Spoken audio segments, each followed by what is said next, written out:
Kitabnya sudah saya share di grup. Nah.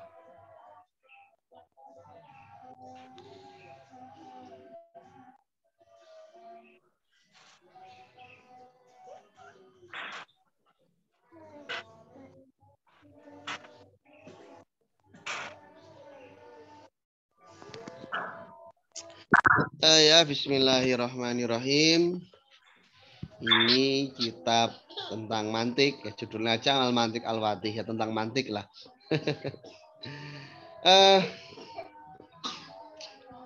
Jadi di sini kita langsung saja masuk ke mukodimahnya. Ya.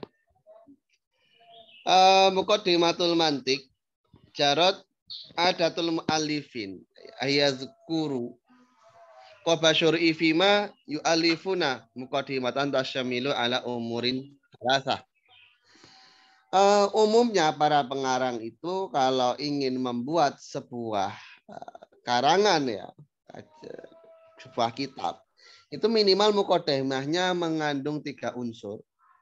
Yang pertama bayanul faidah, fungsinya itu apa.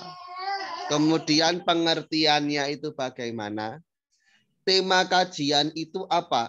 Nah, ini 3 poin yang hendaknya memang disampaikan dan diketahui untuk orang yang belajar. Kira-kira ini mempelajari apa gitu ya. Padzalikali anatoli balifani minal funun idza lam ya'rif samratahu qabla syur'i fi insurfat anhu himatuhu. Sekarang kasusnya kalau seorang pelajar itu ya, dia nggak mengetahui hasilnya atau fungsinya belajar sebuah ilmu ini apa. Ketika ia belum ketika dia belum memulai tapi dia juga nggak tahu gitu ini kajian ilmu apa sih, ya nanti cita-citanya atau istilah semangatnya itu bisa hilang. Wa idzal yatasawwa haqiqatul fani kana syur'u fihi ala jahlin minhu bihi wala ya'rifu inda arti masaili alaihi. Nah, kalau dia tidak bisa menggambarkan hakikat dari bidang ilmu yang mana ia kaji itu dengan dasar ketidaktahuannya, dan dia tidak mengerti ketika disodorkan masalah-masalah bidang itu. Kalaupun toh meskipun masalah-masalah itu sebenarnya termasuk kajian itu atau tidak. Ya, jadi dia nggak ngerti gitu, ini apa sih? Karena hakikat setiap sebuah fan itu adalah kajian yang terdapat di dalamnya. Fasyuru' fil fani ala basiratin yatawaqqafu ala ta'rifihi awalan. Maka untuk bisa ya melakukan kajian dalam sebuah bidang ya, berdasarkan adanya gambaran itu tentu saja berpijak harus mengerti dahulu apa itu definisi dari bidang ilmu tersebut. Syuruk di sini apa? Syara'a yasyra'u itu artinya itu semacam bergegas atau memulai. Oke. Wa idza la ya'rif mawdu' al-fanni lam yakun syuru'u fihi ala kamalil basyirah. Kalau temanya aja dia nggak ngerti, ya berarti dia tidak benar-benar memahami bidang itu secara baik, ya hanya tahu sedikit-sedikit saja gitu. Ya. Li'anal uluma tatamayazu ziyadat tatamayuzin bi ma'rifati mawdu'atiha. Karena seluruh bidang ilmu itu masing-masingnya akan menjadi berbeda, bahkan sangat berbeda antara satu dengan yang lain dengan mengerti tema-tema kajiannya. Ya. Faman arafa anna mawdu'an nahwi ya. Al kalimatul arabiyah min haitsul i'rab wal bina. Yang mengerti tema dari nahwu itu adalah kalimat bahasa Arab dengan tinjauan i'rab dan bina. Kemudian tema dari fikih itu adalah pekerjaan mukallaf dari hukum halal haramnya dan yang lain. Ya, mengerti tema dari usul fikih adalah dalil-dalil global ditinjau dari peneluran atau pengambilan hukum syariat darinya, ya. Dan barang siapa yang mengerti tema dari ilmu-ilmu ini, maka dia bisa memahaminya dengan baik, ya. Dia tuh ala kamalil basirah bimasailiha. Jadi mengerti kajian itu dengan baik kalau ngerti temanya. Ini mukodimahnya kurang lebih seperti itu. Nah, walama ya. Zakartu laka min hajatin min hajati kulli fanin ila ja'li hadil umur asalatah. Mukadimatan lahu istimaat muqaddim mantik ala hadil umur. Ya kalau kita sudah tahu bahwasanya setiap fan itu perlu menyebutkan 3 bidang ilmu ini, tiga poin ini ya. Sebenarnya malah mabadi kulli fan itu kan asyroh. Sebenarnya ada 10 tapi di sini ya umumnya itu menyebutkan 3. Maka mukadimah mantik di sini juga menyebutkan hal-hal ini. Ya.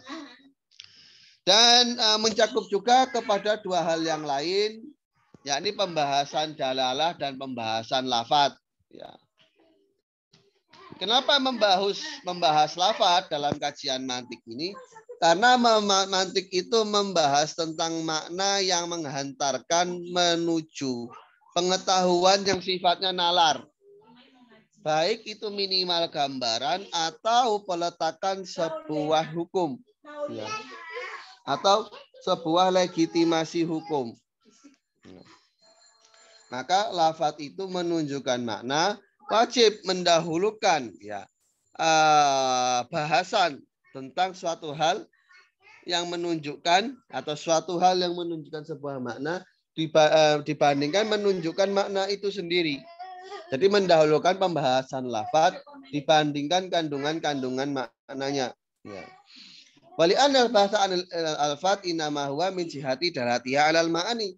Karena kajian lafadz ini sendiri adalah meninjau lafadz ini itu merupakan indikator ya atas sebuahnya makna. Maka wajib ayuzkaro bahsu dalalah awalan qabla dzikri ma bahasil al-fadhi. Maka hendaknya ya prioritasnya itu mendahulukan pembahasan dalalah dibandingkan menyebutkan pembahasan al-fadz ya, lafadz. Idqad alimta, karena kamu juga mengerti gitu. Ana muqaddal mantik istamalat ala umuri khamsah. Nah, dan ketika kamu sudah mengerti pembahasan mantik ini mencakup 5 poin ini, yakni bayanul faidah, ta'rif, maudhu, dalalah dan mabahasul al-fadz, maka kita akan bahas sesuai dengan runtutannya. Pertama kita akan bahas bayanul faidah. Ya. Jadi fungsi belajar mantik ini apa? Ya. Nah, mengerti akan sebuah fungsi itu berasaskan ya atas pengetahuan pada ilmu tersebut dan macam-macam bagiannya. Ya. Maka tentu saja kita harus membahas ya, apa itu ilmu terlebih dahulu. Jadi step by step lah tautiah itu. Pertama, ilmu itu apa? Ilmu itu ada 2 macam, ada yang qadim, ada yang hadis. Kalau qadim untuk Allah saja, ya, tidak disifati dengan pengetahuan dasar atau butuh nalar dan tidak ada kaitannya dengan mantik, ya. Karena kan mantik itu kan nalar informatif. Nah, Tuhan itu nggak butuh itu. Dan ada ilmu hadis, yaitu ilmu kita. Ada 2 macam, ada yang huduri, ada yang husuli. Ya. Kalau huduri itu pengetahuan yang sifatnya memang sudah berada dalam diri orang alim itu. Sebagaimana kita mengerti tentang zat dan sifat kita. Nah, ilmu ini sifatnya badahi, ya. Sifatnya mendasar. Tidak perlu ini menjadi kajian mantik secara independen. Ya. Meskipun nanti bisa dihasilkan sesuatu yang badahi, tapi bukan berarti ini menjadi acuan pentingnya dalam ilmu mantik. Ya. Kemudian, ya makanya kita nanti akan membahas ilmu husuli saja. Jadi ilmu yang butuh nalar. Jadi apa itu ilmu husuli? Husulnya hasilnya, ya gambaran atas sebuah pengetahuan di sini dalam diri seorang alim itu. Nah, ini nanti ada 2 macam, ada tasawur, ada tasdik. Tasawur dan tasdik ini masing-masingnya pun ada badahi, ada yang kasbi. Jadi ada yang diketahui secara mendasar, ada yang butuh Badahi itu butuh permulaan, Tat. upaya untuk iya, membutuhkan penalaran di sana. Jadi butuh ada upaya untuk menghasilkan pengetahuan tersebut. Khud ya. Khud masalan ya. Tasawur wal hararati awil burudati wa tasawur wal jani awil akli ya. Wal awalani badahiyani wal akhirani nazriyani ya. Memahami tentang panas dan dingin itu badahi. Semua juga ngerti panas itu apa, dingin itu apa. Tapi kalau gila dan akal ini perlu nalar dulu. Konsep seperti apakah seseorang dikatakan berakal, konsep seperti apakah seseorang dikatakan gila. Soalnya gila itu kan ada levelnya ya. Al-junun funun.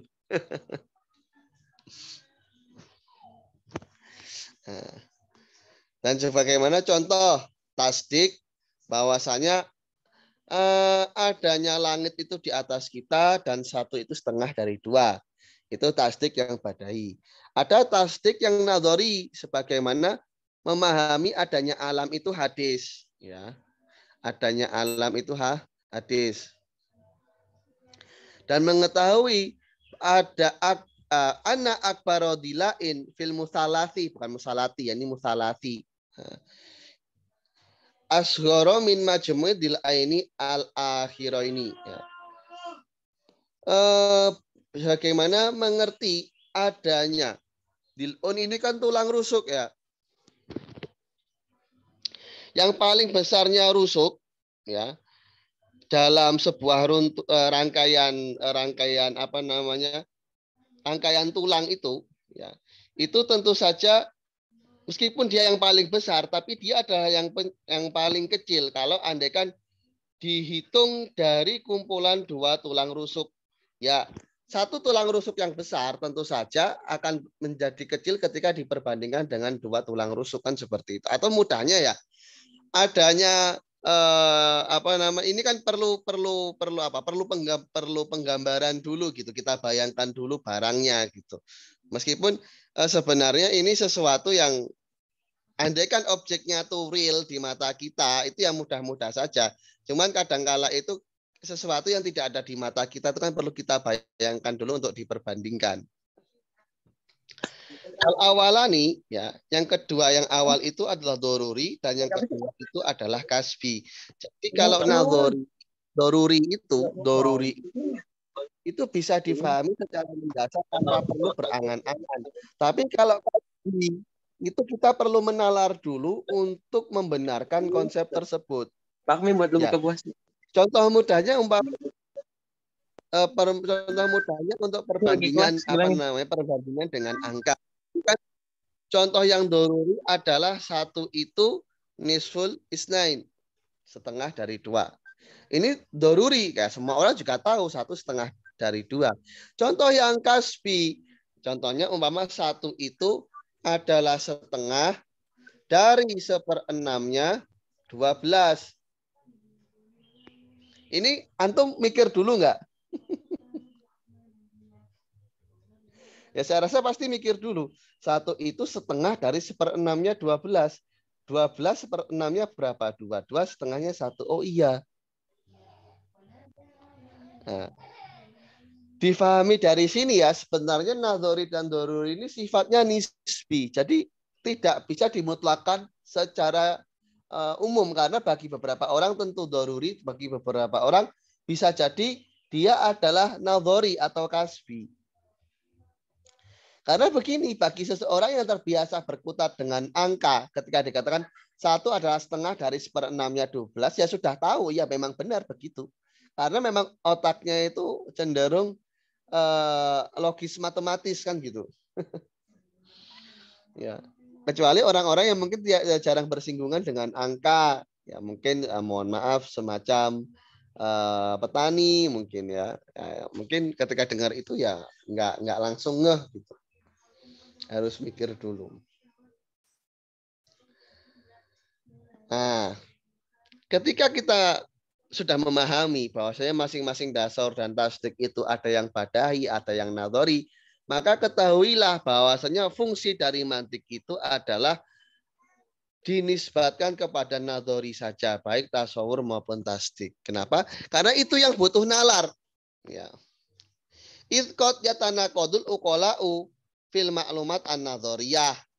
Karena orang yang berakal itu kadangkala mereka berbeda pendapat untuk hal-hal yang sifatnya nadhari. Ya.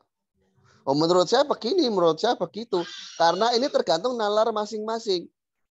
Berbedanya hal yang doruri.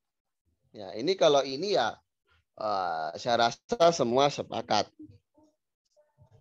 1,5 dari 2 itu saya rasa semua sepakat kok. Ada nggak yang nggak sepakat? Ya. Baik itu sifatnya tasawur ataupun tasdik, kalau sifatnya nadhari ini bisa berbeda-beda antara satu dengan yang lain.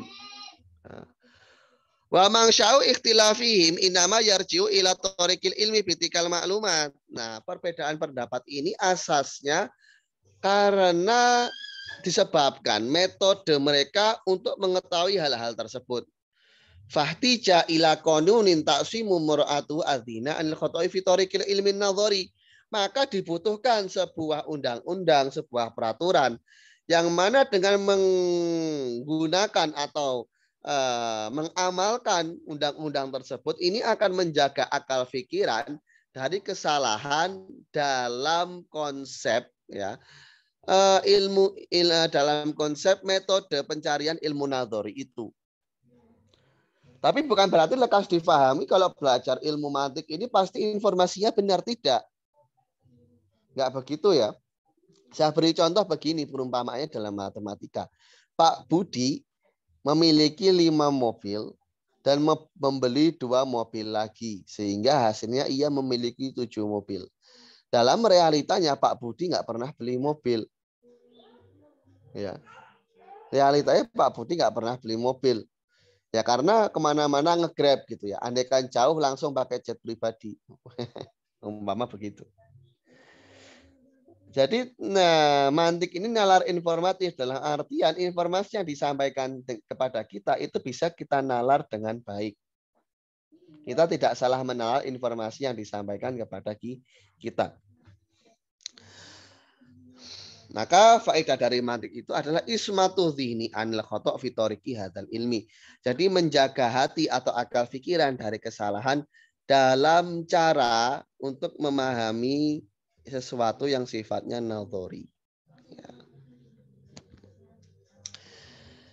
Dari sini dulu kira-kira ada yang mau ditanyakan atau tidak? Yang badihah tadi bedanya apa Pak?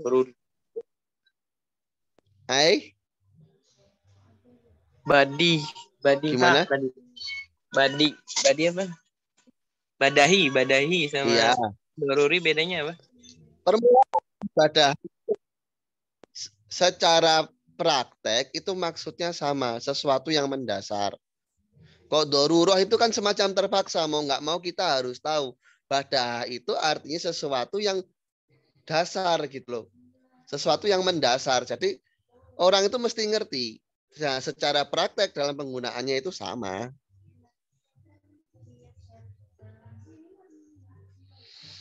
Sama saja. Bahkan kata bodoh dalam bahasa Indonesia itu serapan dari bahasa Arab. Yang artinya hal mendasar aja kamu nggak ngerti. Gitu.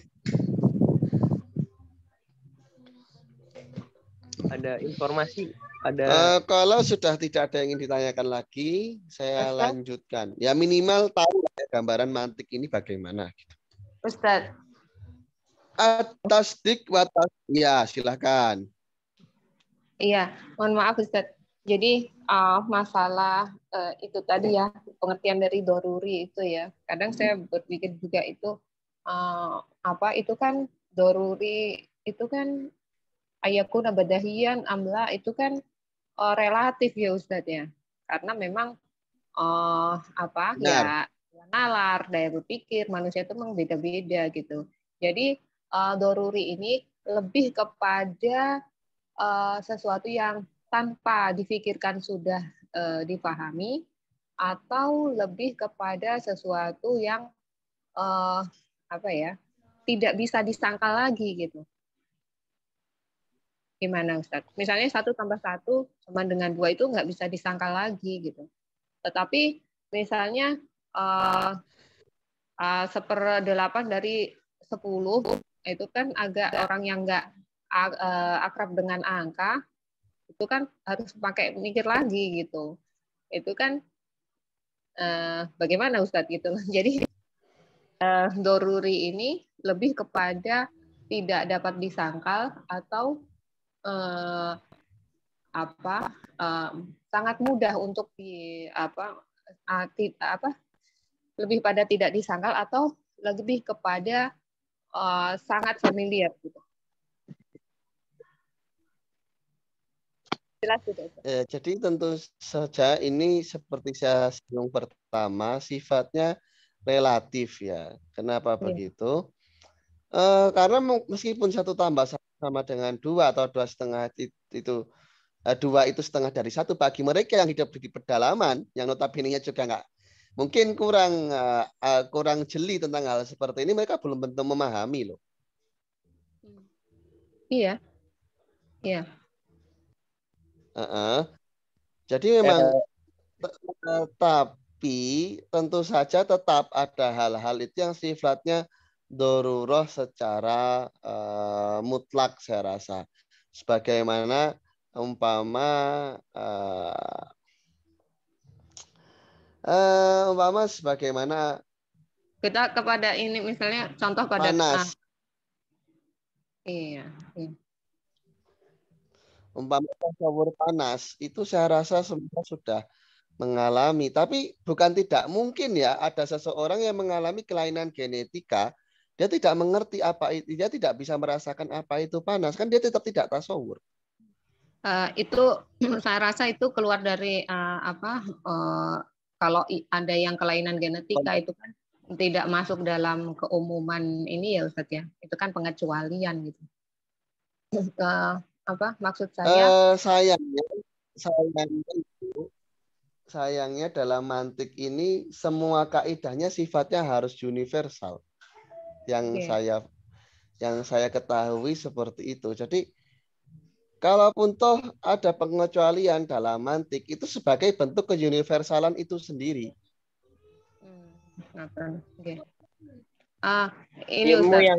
Ilmu yang tidak bisa disangkal lagi tadi. Iya, artinya tuh gini, misalnya bahwa adanya sesuatu itu menunjukkan adanya yang mengadakan sesuatu tersebut atau pencipta sesuatu tersebut. Itu termasuk kepada badahi atau artinya dorurinya itu kepada sesuatu yang tidak bisa disangkal lagi atau sesuatu yang mudah sekali untuk dimengerti gitu Ustaz, tanpa berpikir lagi gitu. Itu sebenarnya sesuatu yang makanya ini kan kembali apakah orang itu sering menggunakan akal pikirannya atau tidak. Bagi orang yang sudah terbiasa akan suatu hal yang seperti dia itu cenderung seorang pemikir, mungkin hal itu ada hal yang mudah. Tapi bagi orang yang cenderung cuek dengan keadaan, ya mungkin dia tidak memahami, ya bisa dibilang tidak langsung ketika dikatakan seperti itu.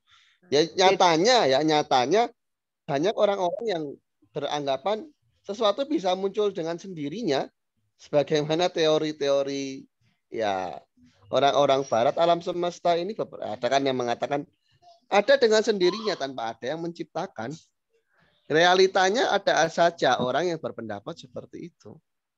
Iya, itu kan kadang juga mengingkari akal juga, Ustaz, seperti itu.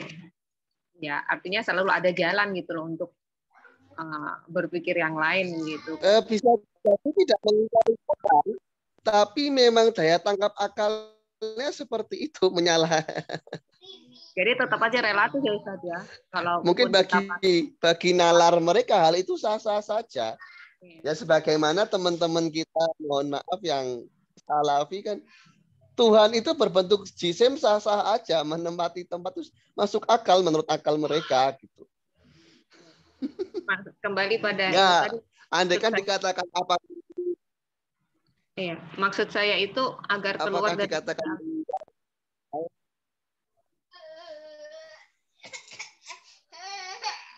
Gimana ya Ustaz? gimana? Ya silakan, Ustaz jawab apa? Nggak usah Ustaz saya. Ya. Nah, Enggak, ini kok artinya perasaan saya suaranya agak putus ya? Atau ya, memang saya suaranya kurang jelas? Enggak, agak Ustaz, putus memang Ustaz Ustaz. suaranya kurang jelas juga. Iya. Oh, Ustaz, tapi bentar, kok Ustaz. Saya suara Bu masih Zahro mau. sama suaranya Mas Irfan ini kok agak putus-putus di saya. Ustaz juga putus-putus, Jadi Ustaz. oh juga putus-putus. Enggak, kalau Anda biasanya sinyalnya emang jelek. Enggak. Tadi Coba. saya mau bilang 1 tambah 1 2. Iya kan? Itu doruri kan? Karena tidak mungkin Iya. disangkal. Nggak mungkin ada orang yang berbeda pemahaman tentang 1 tambah 1 itu 2. Itu tadi kata saya, Mas. Memang Iya, saya rasa memang makanya. benar. Saya rasa itu tidak ada yang berbeda pendapat tentang hal itu. Tapi untuk menalar hal itu kan ada yang secara ilmiah dia langsung mendapatkan natijah itu. Ada yang mungkin karena dia itu, mohon maaf, hidup dia seorang katakan kayak Tarsan ya, mohon maaf kayak Tarsan gitu. Mungkin dia perlu nalar dulu. Dia ambil 1 batang, dia tambahkan 1 batang. Oh iya 2. Oke, saya ngerti doruri. Oke. Jadi bukan masalah apakah itu bisa dibantah atau tidak sebenarnya. Lebih ke Bukan absolut masalah apa apakah enggak dia gitu. itu mendapati hal itu secara langsung atau Oh iya. Bukan masalah ilmu absolut atau enggak gitu ya. iya, dia langsung ngeh atau butuh proses. Ini sebenarnya poinnya. Dan ini memang sifatnya nisbi. Iya, Ustaz. Makanya itu Iya. tadi maksud saya gini, mana yang lebih tidak membawa tidak relatifan, tidak ada relativitasnya gitu. Jadi kalau pada poin bahwa sebagaimana mudah hal itu ditangkap oleh akal manusia, itu kan masih relatif, ya kan? Tapi kalau sesuatu yang tidak bisa disangkal, itu kan tidak relatif gitu. Pada akhirnya akan sampai kepada titik itu gitu. Maaf Ustaz, udah Ya nggak makanya usah. tadi sudah saya singgung sesuatu. Iya, enggak apa-apa, enggak masalah. Seperti yang saya singgung dari awal, adalah lebih apakah butuh nalar atau tidak untuk memahaminya.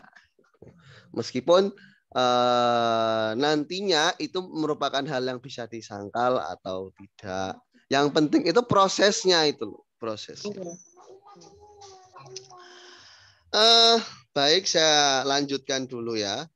Kalau andaikan suara saya kurang jelas, segera komplain saja. Nanti coba saya cari posisi yang sinyalnya agak bagus.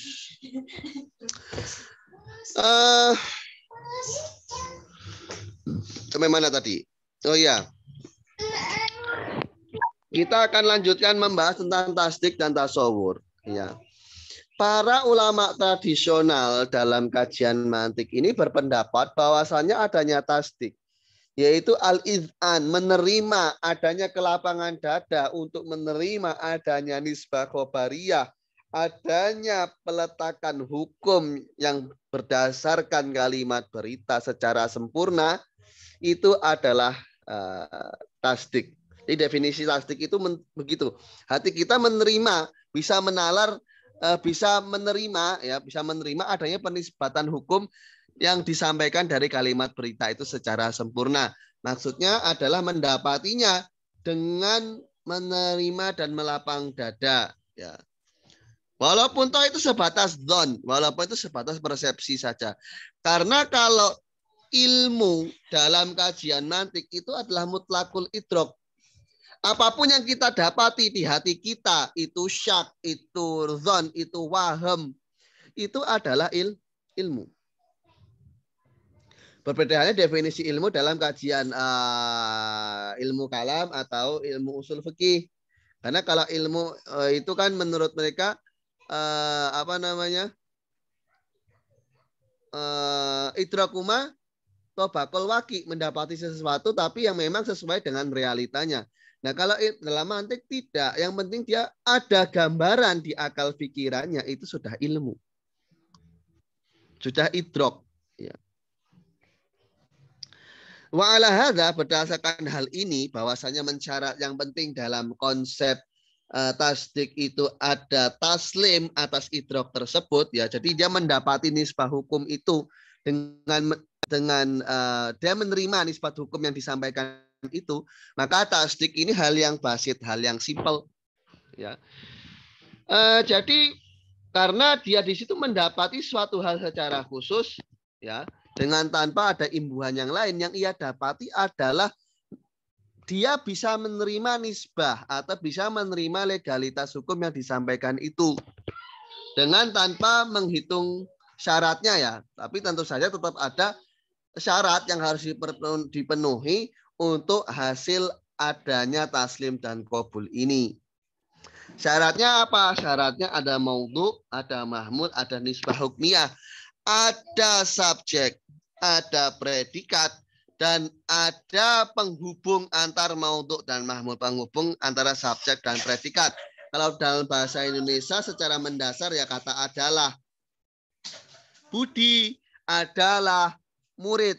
Nah, maka kata adalah inilah yang memberikan keterkaitan hukum antara budi dan murid. Sehingga dari kata budi adalah murid ini kita bisa menerima adanya nisbah, adanya keterkaitan hukum dari maudhu dan mahmul itu. Ya.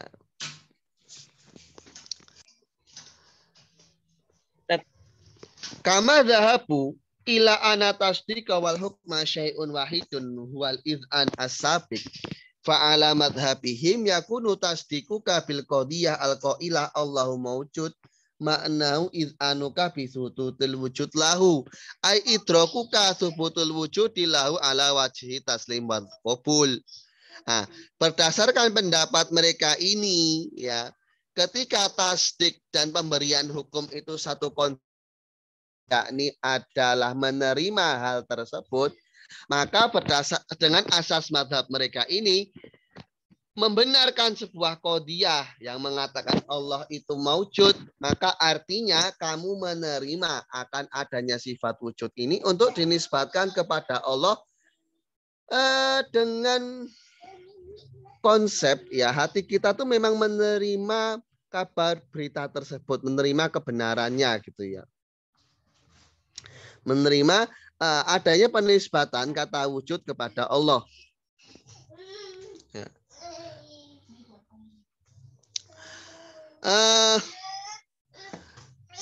Wa min ta'rifi tasdik, sebagian dari definisinya tasdik adalah idrakun nisbah al-hukmiyah alal wajhil madhkur.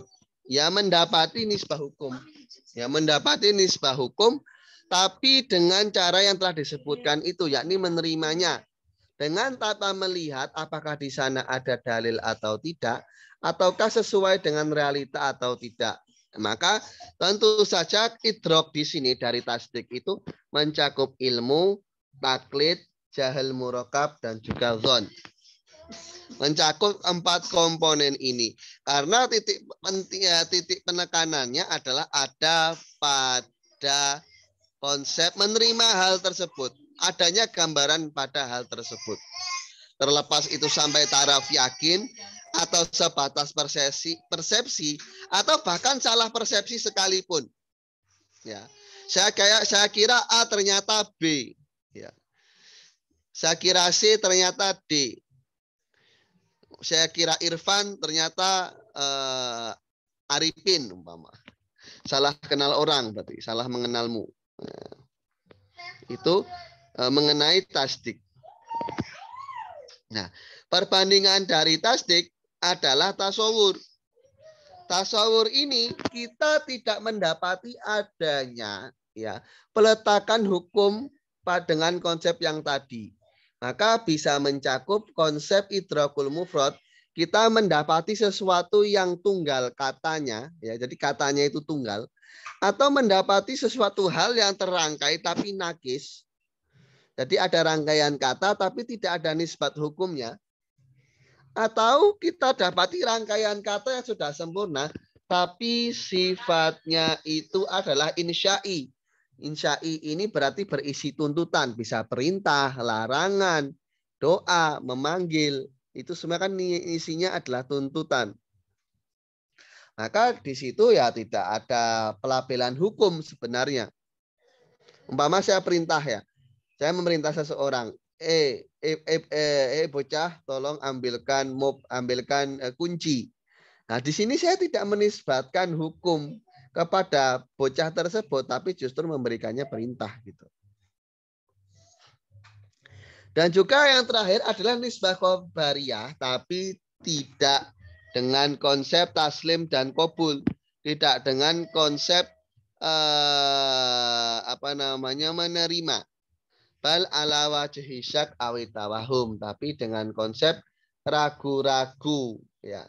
Atau asumsi yang cenderung salah gitu. Karena kan lawat dari tawahum adalah dzon. Jadi kalau syak ataupun tawahum itu nanti meskipun nisbahnya khobariyah, dia masuknya tasawur. Ya, tawahum itu kan berarti dari 50% ke 1%. Ya. Nah, kalau dzon itu kan dari 50 mencapai 99%, itu dzon. Atau kalau syak itu 50-50. Begitu. Nah. Alimta atas tiko watasawuro ala madhabil mutaqaddimin. Maka Anda sudah mengerti nih di sini tentang konsep tasdik dan tasawur menurut pendapat mutaqaddimin, ya, pendapat ulama tradisional, ya, cendekiawan tradisional dari kajian bidang mantik. Perbandingan dari itu adalah pendapat dari kaum modern, ya, kalau nggak dibilang yang sekarang kekinian, ya cenderung modern lah, ya, hampir modern. Generasi akhir dari para ahli mantik dan Imam Ar-Razi, yang mereka berpendapat adanya tasdik itu terrangkai dari 4 komponen sekaligus, ya, atau dari 3. Ya. Imam minta sawirat arba'ah, atau minta sawir salatah, dari 4 konsep tasawur atau 3 konsep tasawur. Nah. Jadi 3 konsep tasawur ini ditambah sebuah fi'il. 3 konsep tasawur dan fi'il atau pekerjaan. Dengan acuan binaan ala anal hukma indahum ahuwa tasawurun au fi'lun min af'alin nafas. Dengan acuan begini, apakah sebenarnya kita menyematkan hukum itu sebagai sebuah tasawur? Kita menghukumi sesuatu itu tasawur atau merupakan pekerjaan dari hati, ya, sebagaimana disinggung oleh Syekh Al-Khobisi itu, ya, dalam syarahnya, yang syarah dari kitabnya Imam Sa'duddin At-Taftazani. Di sini memang terdapat khilaf. Hukum itu sebuah fi'il atau sebuah infial. Ya. Hukum itu apakah pekerjaan dari hati kita memberikan hukum pada suatu hal atau sebagai sebuah reaksi akan pemahaman kita sehingga nanti konsepnya adalah tasawur. Ya, jadi memang mutaakhirin sendiri ada silang pendapat tentang ini, ya. Faqala ba'dul mutaakhirina war-Razi innal hukma tasawurun wuqu'in nisbah au adamu wuqu'iha. Sebagian dari bisa dibilang reformis lah, ya, kalau mutaakhirin ini, karena cenderung berbeda pendapat dengan yang pertama. Ya, sebagian dari reformis dan Ar-Razi itu berpendapat adanya hukum itu adalah tasawur wuqu'un nisbah atau ketiadaan akan wuqu'un nisbah. Jadi kan tasawurnya itu bisa nisbah itu terjadi atau tasawur bahwasanya bisa nisbah itu tidak terjadi. Dan adanya tasawur seperti ini merupakan bagian dari tasdik. Nah, wa inna tasdiko, ya, dan bahwasannya adanya tasdik ini murakabun min tasawuri kulin minal maudhu. Poin ke-1 adalah maudhu, subjek. Poin kedua mahmul, predikat. Poin ketiga nisbah hukmiyah, keterkaitan hukum antara subjek dan predikatnya. Ya. Dan yang terakhir tasawur yang merupakan hukum. Ini salah satu pendapat. Jadi merupakan infial. Tasawur ini infial. Respon atau reaksi akan terjadinya hukum tersebut atau tidak terjadinya hukum. Ini menurut Imam Ar-Razi di salah satu pendapatnya. Nah, menurut jumhurul mutaakhirin, ya, justru mayoritas reformis dan juga Imam Ar-Razi di pendapatnya yang lain mengatakan hukum itu sebuah fi'al min af'alin nafsi. Jadi namanya hukum itu kitalah yang ada peran untuk meletakkan hal tersebut. Kita yang menisbatkannya. Wa annahu juz'un minat tasdik. Jadi begitu juga fi'il itu merupakan bagian dari tasdik. Berdasarkan hal ini, maka tasdik itu terrangkai dari 3 tasawur berupa maudhu, mahmul, dan nisbah, ditambah satu hal yang lain yang bukan tasawur, yakni fi'lun nafsi alladhi huwal hukum, pemberian hukum atas adanya mahmul yang disematkan kepada maudhu. Bisa difahami ini kira-kira? Hampir sama, Dat. Bedanya secara jelas gimana? Oh, beda dong secara konseptual.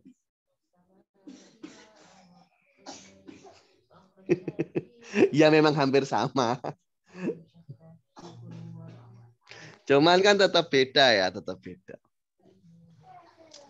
Contohnya gini, melihat sama kelihatan itu sama enggak?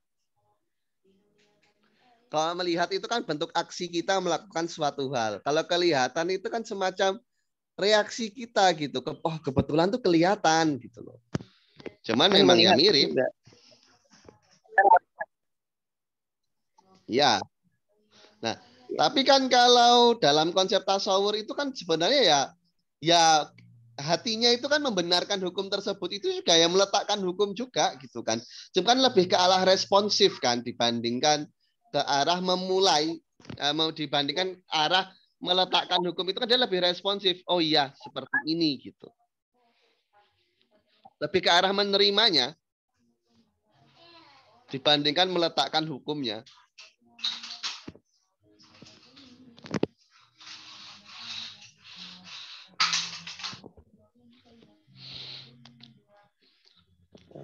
Sekarang muwazanah ya, perbandingan antara dua mazhab dalam konsep tasdik. Mimata kodama ya, dari awal yang sudah kita bahas itu taklamu, kamu mengerti anal muqaddimata ini, bahwasanya dua muqaddimah ini ya, dari dua muqaddimah yang sudah disebutkan ini, para ahli mantik berpendapat adanya tasdik itu yang pertama sebagai sesuatu yang basit, dan tasdik ini muradif dengan hukum ya, dan tasawur dari setiap bagian ya, maudhu, mahmul, dan nisbah itu syarat untuk adanya tasdik. Ini menurut mutaqaddimin. Tapi menurut reformis ya, mereka berpendapat bahwasanya tasdik itu murakab dan hukum itu bagian dari tasdik. Jadi apakah hukum itu tasdik? Tidak. Tasdik itu porsinya lebih besar dari sekedar memberikan hukum. Jadi tasdik itu terangkai dari tasawur maudhu, tasawur mahmul, tasawur nisbah, tasawur wuku'in nisbah, au adamil wuku'. Nah, yang terakhir inilah yang disebut dengan hukum. Jadi dia merupakan hal partikular ya, dari tasdik gitu. Baik hukum itu berupa tasawur atau infial menurut sebagian pendapat, atau dia justru sebuah pekerjaan itu sendiri menurut mayoritas dan Imam Ar-Razi di salah satu pendapatnya. Ya. Jadi masing-masing dari tasawur yang 3 itu adalah unsur penyusun dari tasdik, bukan syaratnya. Ya terserah antum mau ikut mutakodimin atau mutaakhirin. Ya kalau nalar saya pribadi ya lebih condong ke mutaakhirin ini. Karena kalau kita mau meletakkan hukum pada suatu hal, pasti kita tetap tasawur pada hal-hal itu di saat yang bersamaan. Nggak kita tasawur dulu, kemudian saat menisbatkan hukum, kita sudah tidak mengingat poin itu. Tidak, tetap kita ingatkan, tetap kita tasawur di sana. Ini ya menurut saya sih yang lebih klik di saya itu yang pendapat yang kedua ini. Meskipun toh menurut saya ya hukum itu lebih ke arah infial dibandingkan fi'il. Ya tapi siapa saya ya, pendapat saya nggak usah didengarkan lah.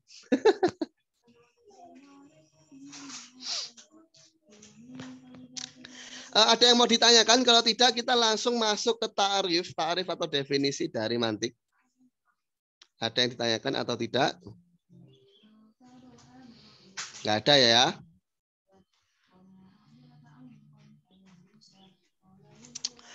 Kalau tidak ada, saya lanjutkan ke ya, silakan. Kan nanti kan nalar informatif ya. Iya. Untuk nalar informasi, misal kalau informasinya salah, nggak urus ya. Kalau informasinya salah, setidaknya kita menalar informasi itu dengan benar. Jadi kan metode menalar informasinya, bukan tentang apakah informasi itu benar atau salah. Mama gini, ada babi ngepet di Depok misal, itu gimana lah? Ya kalau dinalar kan berarti kita menisbatkan ya di suatu daerah yang bernama Depok, di sana ada babi ngepet. Ya kan nalarnya seperti itu. Terus masalahnya di mana? Yang sementara babi ngepet itu kan mana bukti yang nggak ada gitu. Ya kalau antum dengar itu hanya sebatas syak atau tawahum saja, maka ya Anda di sana itu sifatnya nanti ya hanya tasawur, tidak mencapai level tasdik. Nah, kalau mau mencari level tasdik, maka Anda butuh hujah di sana. Maka nanti perlu semacam ada kias mantiki. Ya, kalau dalam konsep mantik namanya kias mantiki, silogisme bisa tapi cenderung ke deduktif sih. Ya, silogisme deduktif.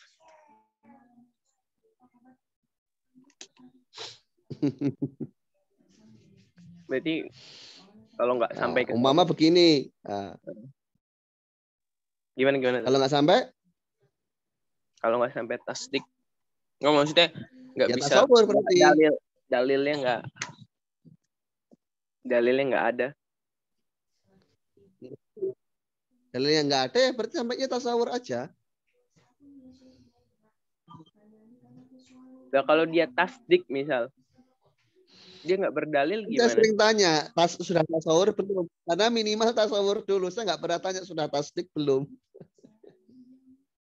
Enggak, misal kan orang banyak ya pada hal-hal yang sifatnya gaib itu mereka tasdik,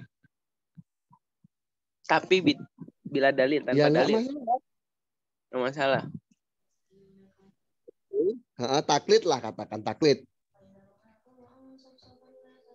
Nggak masalah. Terus deh. Masalahnya?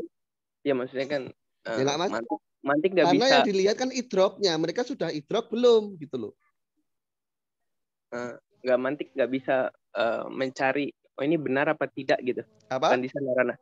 Nggak bisa mencari kebenaran antara informasi itu. Putus-putus suaranya. Nggak, artinya misalkan kayak ada hal-hal yang goib, misal orang percaya gitu.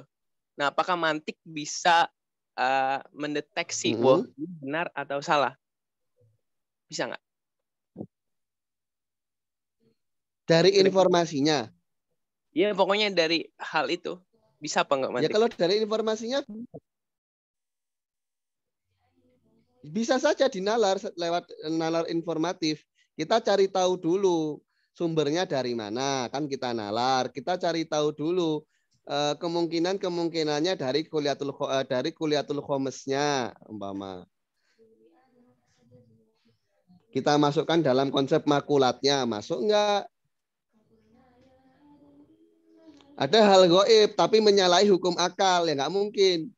Umpama ada orang bilang, oh saya tadi melihat umpama ada benda sebesar raksasa masuk ke dalam lubang kunci, itu kan asumsinya hal yang gaib ya.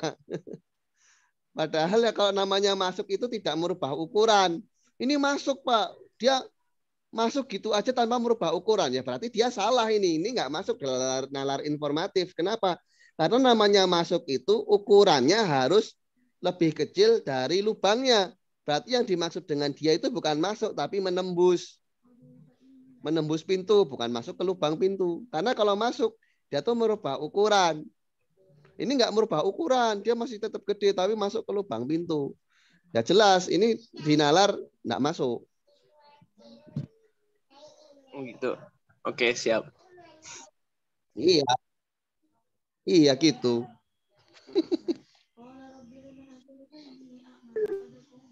Sudah. Sudah. Kalau sudah saya masukkan ke pembahasan takrif, ya, pengertiannya. Nah, takrif mantik sendiri itu apa? Ya. Jadi takrif ini bisa dirosemkan. Rosemkan itu deskripsi ya.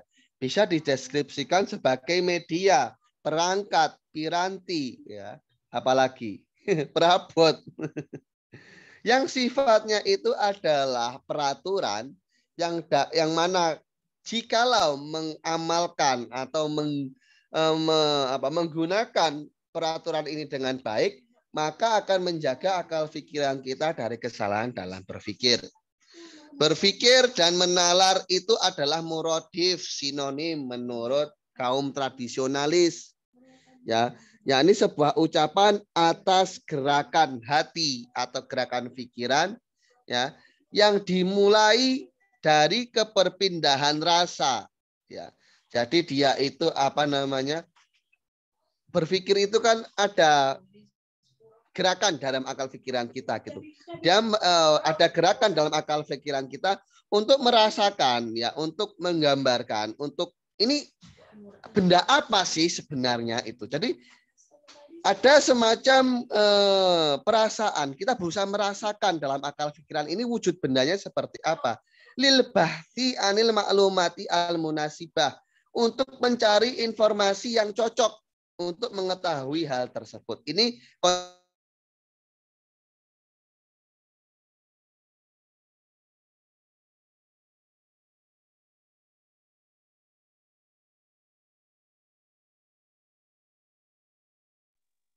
Halo, halo.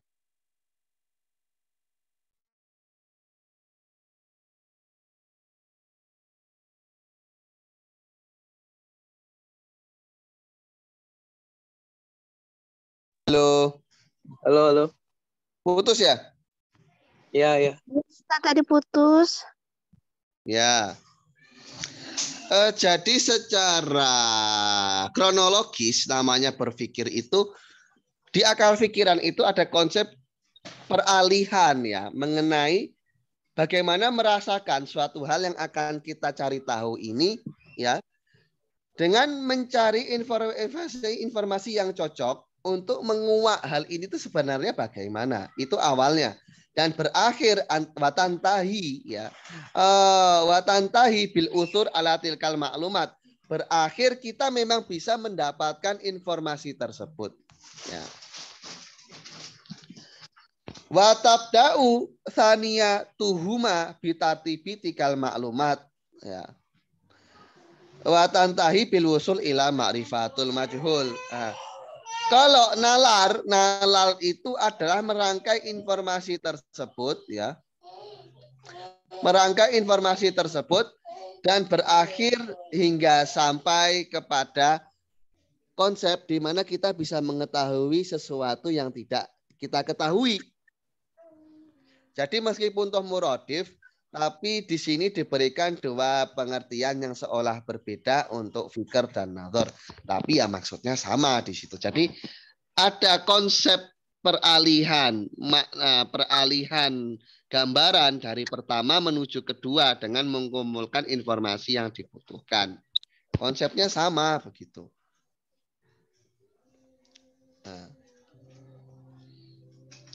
Wa ingdal mutaakhirin, menurut pendapat mutaakhirin, bahwasanya berpikir itu harokah atsaniyah, Jadi sampai kepada sesuatu yang tidak dapat diketahui. Ya. Wal akrob anu arifal mantiko bi annahu wasitotun minal qawaid. Jadi kalau yang tepat menurut musonif di sini kita definisikan mantik itu sebagai media. Ya, media berupa kaidah yang dapat menjaga akal pikiran kita dari kesalahan dalam memahami sesuatu yang butuh penalaran, baik tasawur ataupun tasdik. Ya, jadi kurang lebihnya seperti itu. Mungkin untuk sore hari ini saya cukupkan dulu sekian ya. Sebagai permulaan ya santai-santai dulu lah. Tapi mungkin kedepannya agak saya kebut ini karena 199 halaman ya. Jadi ya sebisanya bisa kalau bisa sih ya hatam ya faham gitu. Tapi kalau andaikan kurang begitu faham minimal ada gambaran. Subhanakallahumma bihamdika asyhadu an la ilaha illa anta astaghfiruka wa atubu ilaik. Assalamualaikum warahmatullahi wabarakatuh.